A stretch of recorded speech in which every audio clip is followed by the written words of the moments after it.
Imagine you had an evil twin, not just someone who looks like you, but someone who could speak with your voice, mimicking your mannerisms exactly fully, even those who know you best. It's an unsettling idea, but this isn't just a thought experiment. Let me take you back to January 2024. Finance worker and a large multinational design company receives an email from the chief financial officer of the company, inviting them to a Zoom call. I think we've all experienced something like this before. Now, on this Zoom call, this worker joins, sees some of their colleagues who they recognize from work. The CFO is there.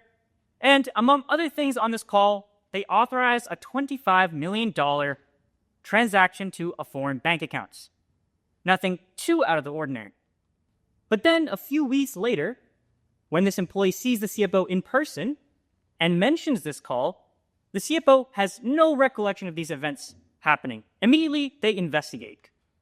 And what they find is that this employee hopped on a call not with the CFO, not with their colleagues, but with AI recreations of those same individuals.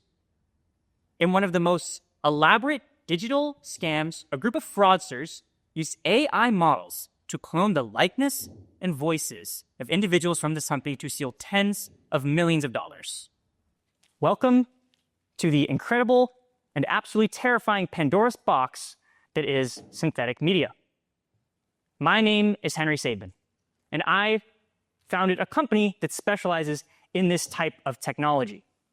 Technology that uses AI models in order to clone the voices and lip movement of individuals.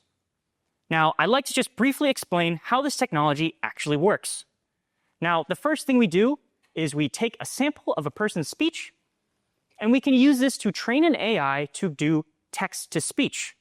What this means is that anyone can literally rewrite the script of a video, literally change the text and change the spoken words that exist. After we create this new audio, we use a second model. This is a face or lip movement model. We use this to remap the movement of the face or lips in order to create an astonishingly seamless and authentic looking video. See, right now, you can all see me. You know that I'm standing here, that I'm saying these words, and that I actually did this thing. But this talk is also being recorded by cameras, microphones, other equipment, and the resulting video could be far more impactful than this talk I'm having right now. It could be seen by millions of people online. In the world we had been living in, if you saw that talk online, you would also know that I stood here and I said these words. But the world we're living in now and the world we're moving towards, this is no longer the case. Obviously, the ramifications of this are extremely alarming. The immediate use cases that come to mind are often extremely malicious. The creation of adult content without the consent of the people featured in it, propaganda, mass misinformation campaigns, or even fraud, scams, like in the example I gave. But that's not all doom and gloom. There are things that we're doing to try to prevent these types of crimes. Organizations like the Coalition for Content Provenance and Authenticity, or C2PA, a group created by Microsoft, Google, Adobe, and other tech giants, is working to create a standardized practice of documenting the origins of content, so we can tell what's synthetic and what's actually filmed documentation of what happened in the world. I recently won a hackathon at the Harvard Blockchain Stacks event a few months ago for proposing a project which used the blockchain to verify the authenticity of videos at scale. Now, this isn't a perfect solution, but it is proof of concept that there are technologies we can implement in order to deal with the ramifications of these other technologies. Tech problems, tech solutions. And this is one of my favorite things. This is actually an online leaderboard for deepfake detection software. So groups, communities, individuals compete in trying to create the models that are the most accurate at detecting deepfakes when they're created. But something about this technology, the conversation around it's always around how can we limit the harm? How can we prevent this from descending us into a deepfake dystopia? And I think that there's a different conversation that can be had. one of optimism. Meet Leon. Leon speaks Mandarin as his native language. It's what's most comfortable for him. He can use AI deepfake technology to translate lectures, videos online into whatever language he desires. See, the internet is actually segregated by language. English is the most commonly spoken, and still more than 80% of people don't speak it, and that's the most common.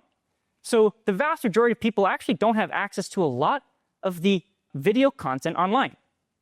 By using AI deepfake tech, we can unify the internet, creating videos that are accessible to anyone so we can all engage with the same material. Just because we don't speak a language doesn't mean we shouldn't be able to still learn from and consume that content.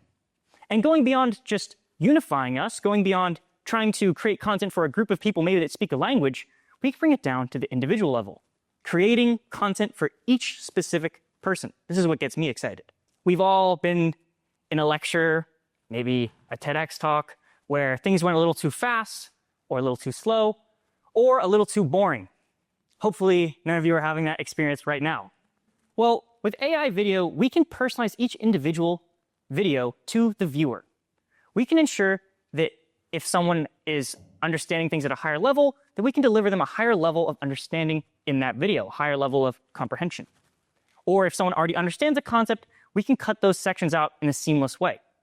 Personalizing the learning to each viewer, ensuring that actually nobody gets left behind. And there's business use cases as well. In a case study we performed last year at my company, we replaced the traditional SMS and email reminder follow-ups at a healthcare clinic with a personalized video of the doctor speaking directly to each patient, addressing them by name, and reminding them why they should book their appointments, why it was important for them to show up. These videos were 5 times more effective at getting patients to actually show up and book their appointments. And it's no wonder. Wouldn't it be fantastic if we could actually receive that personalized, tailored touch that so many of us would love to have, but we just don't have the resources to deliver at scale? Now we do. And one of the most amazing things about this technology, it's being developed oftentimes in an open source way. This means the code is publicly available, that anyone can access these models and find ways to provide value, to build useful things. It's not being monopolized by any one large research institution or evil corporation. And so while we sit in an interesting place where we have almost invented the automobile, but we're still figuring out the traffic lights, I believe there's tremendous potential for not just evil, but also the good of this technology to create a better internet and better content for everyone. And so I implore you, next time that you're online, watching a video, maybe even this one, you can ask yourself, is this authentic? Is this synthetic? And what are you going to do about it? Thank you.